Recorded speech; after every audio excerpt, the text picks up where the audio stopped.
Let me ask you something. When was the last time you truly felt motivated? Not just for 5 minutes, but long enough to actually do something with it. If you're like most people, the answer might be, I don't even remember. And here's the truth that no one tells you: you're not lazy, you're not broken, you're not unmotivated. You're just surrounded by the wrong inputs. You wake up and immediately hand your attention to the world.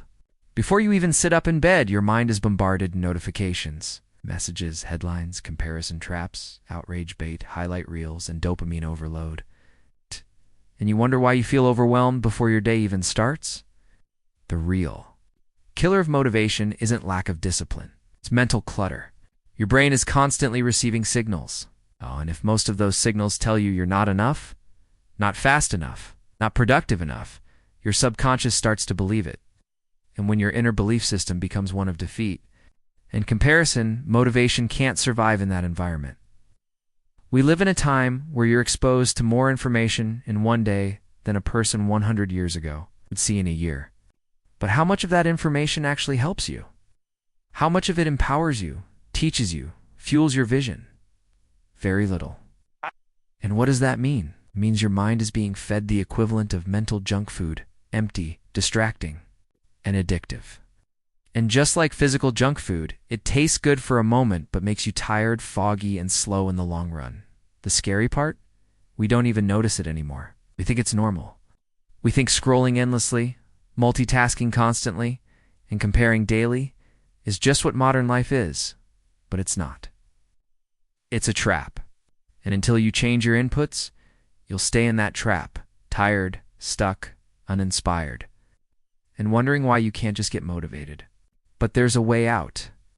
Motivation is not something you wait for, it's something you cultivate. And it starts with guarding what goes into your mind. Start by unsubscribing, not just from emails, but from energy-draining accounts, from conversations that go nowhere, from people who mock your ambition, from entertainment that keeps you numb instead of awake. Replace it with fuel. Read one page of something that lifts you up. Watch one video that challenges your thinking. Spend 5 minutes in silence with your own thoughts instead of drowning them in noise. Create space in your day where your mind can breathe. You don't need a productivity system right now. You need mental peace. When your environment is clean, your focus returns. When your inputs are nourishing, your energy builds. And when you give your attention to the right things, you naturally feel pulled toward better habits, not pushed by guilt. Motivation doesn't come from shouting at yourself. It comes from aligning your world with your goals. Ask yourself this: what are the top 5 things you feed your mind every day? What's your brain consuming? It's influencing your thoughts when you're not paying attention. Because if you're not choosing your inputs, someone else is, and their goals probably aren't the same as yours.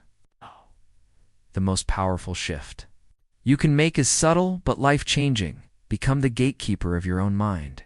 Protect your attention like it's your most valuable currency, because it is. Where attention goes, your life follows. If you feel drained, overwhelmed, and lost, don't blame yourself. Blame the inputs and then change them. Unfollow, unplug, recenter. Start feeding your mind what it truly needs: clarity, truth, purpose, inspiration. Because you're not unmotivated. You've just forgotten how powerful you are when you're fully present and free from distraction. Take that power back, one input at a time.